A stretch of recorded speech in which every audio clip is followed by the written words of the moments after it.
Sveiki, čia Monika ir trumpas vaizdo įrašas, kuriame aš pasidalinsiu tikrai labai šaunia informacija apie Wistia programą, kurią mes naudojame savo elektroninių laiškų marketinge. Kas ta Wistia? Pirmiausia, atsakykime į klausimą, kas yra Wistia. Na, kalbant jų pačių žodžiais, profesionalus jūsų verslo vaizdo įrašų talpinimas ir analitika. Taigi vietoj paprasto vaizdo įrašų talpinimo YouTube paskyroje jūs galite naudoti Wistia ir turėti daugiau galios.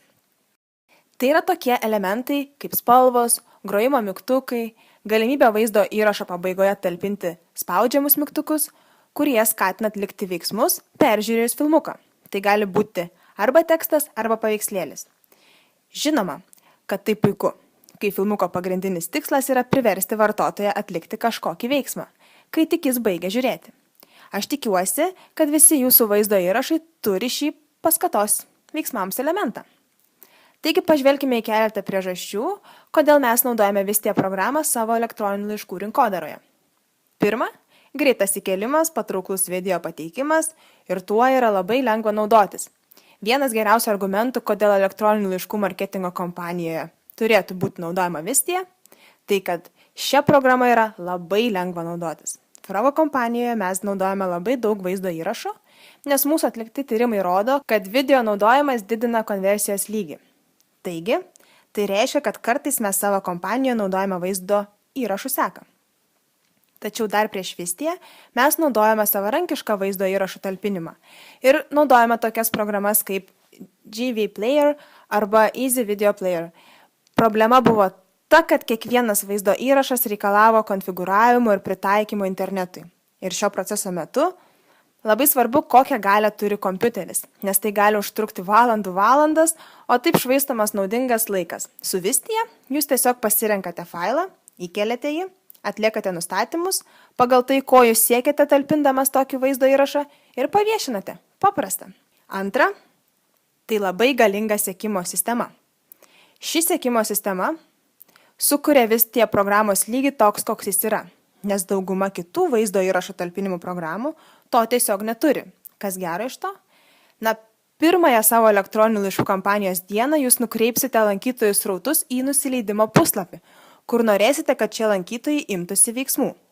Tai yra paskambintų jums, paliktų savo elektroninio pašto adresą arba tiesiog atsisiųstų ką nors. Štai su Wistia, kuomet jūs paskelbėte savo vaizdo įrašą nusileidimo puslapyje, jūs galite sekti, kaip žmonės žiūri šį video. Ar jie peržiūri viską iki pabaigos, kada jie išjungia, ar jie išjungia dar prieš pamatydami paskatos veiksmams mygtuką. Sekimo programa atsako į visus šios klausimus, o tai yra labai naudinga informacija, kurią verta turėti. Tai jums leidžia atlikti bandymus, išskirstyti savo kompanijas ir rezultatų dėka nuolat jas tobulinti. Žinoma, tai veiks puikiai, ypač jei turite produktus ar paslaugas, kuriems galite kurti vis naujus pranešimus ar skelbti naujas akcijas. Trečia. Elektroninio pašto žymėjimas. Jei ką tik parodyta sekimo sistema jūs sužavėjo, tai elektroninių paštų žymėjimas dar labiau pakels jūsų susižavėjimo lygį. Kas yra tas žymėjimas? Na, duomenys, kuriuos turime sekimo programos pagalba, labai naudingi. Tačiau įsivaizduokite, jei turėtumėte duomenys konkrečių žiūrovų, kurie peržiūrėjo filmuką iki galo, kurie išjungė ir kokiu metu tai atliko. Ir tai dar ne viskas. Kiek kartų vienas žmogus žiūrėjo šį video, kokia tai buvo diena, koks tai buvo laikas.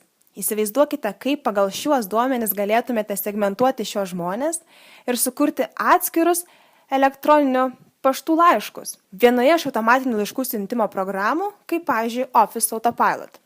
Kiekvienam gavėjui galėtumėte pritaikyti laiškų seką ir siųsti aktualią informaciją, taip sukuriant kiekvienai kategorijai atskirą marketingo kryptį. Jūs turėsite pačią galingiausią marketingo kampaniją. Atminkite, viskas susijęs su duomenimis. Būkite tikri, kad surenkate kaip įmanoma daugiau informacijos.